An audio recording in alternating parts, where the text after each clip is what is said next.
What were your goals heading into Ace Combat 7? So this is Ace Combat 7, and it's going to be the 20th anniversary since the inception of the game. So what I really want to do is create something that would honor those fans who have really stuck with us for the last 20 years. What role has the evolution of technology played in allowing you to do that?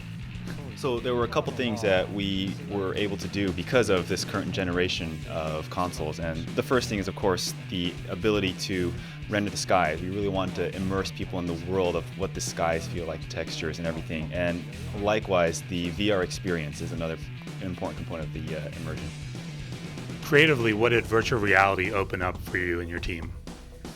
So the VR experience really enabled us to create this world of almost an illusion, if you will. So not just the immersion, but also putting the player in the seat of the pilot, literally, so he can look around and feel and almost like it's an illusion, really. And that's what this VR enabled us to do. How have you seen VR open up the ability for people to be better players, since it does simulate an actual fighter pilot experience? I think it really turned the game into a much more intuitive one. First being, when you put the VR headset on, it really feels like you're there. Your brain is tricked. You really believe you are surrounded by what you see right in front of you inside the VR goggles. And of course that includes the interface as well, including before you would have to use the right stick to sort of look around, but with VR you're able to do that naturally how you would if you were in a cockpit by turning your head around. So I think that really improves the level of immersion.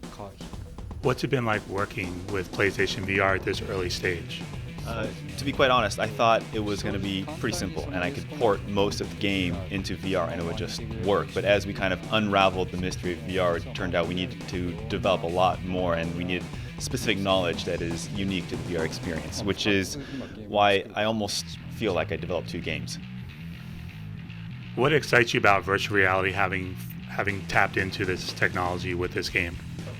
I think it's really an amazing device, and that is largely because it tricks your brain. So you think you are wherever the VR goggles wants you to be. And for example, if you play a normal game in a more traditional setting with a 1080p TV, you're always going to remember the TV and the sort of living room atmosphere around it. But once you put those goggles on, there is nothing, there's no borders around what you're experiencing and visualizing. I think that really kind of transcends a new level of experience people can enjoy. Did you do any type of research, because the various navies and fighter pilots in real life use virtual reality to train and have for years? Did that impact anything as you were creating this VR version of the game? Well, for starters, let's say I can't go into too much detail because there are military secrets at stake here. That being said, Ace Combat has always had a really good relationship with the Japanese Self-Defense Force as well as the U.S. Air Force. So I do have friends and people I could talk to and refer to when it comes time to say, hey, how does this experience feel, or certain techniques they use that we've kind of integrated into ours. But at the end of the day, the system we've made is unique.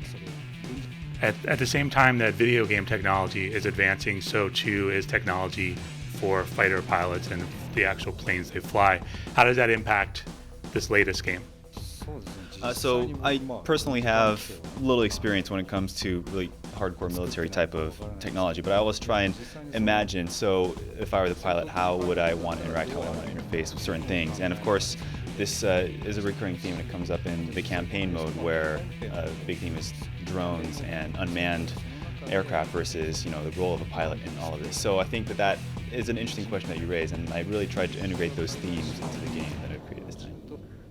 What do you feel it is about the Ace Combat franchise that has stood the test of time for 20 years now? I think there are a number of reasons. First of all, of course, the support that we've had from our users over the past 20 years is important, but I think what really draws that out is it being a casual game interface-wise and intuitive to play, yet also it is very detailed in the way it portrays sort of Ace Combat, and it allows people to feel like they're an ace pilot in an Air Force. And I think we have been the sort of leader, the forerunner in the world over the past 20 years in terms of developing air-to-air dogfight experiences in modern jets. So I think that has really been almost our mission to always stay number one.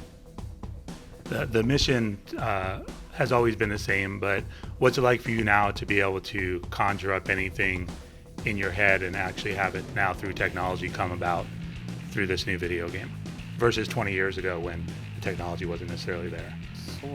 So, having seen the announcements and reactions at PSX, I really feel that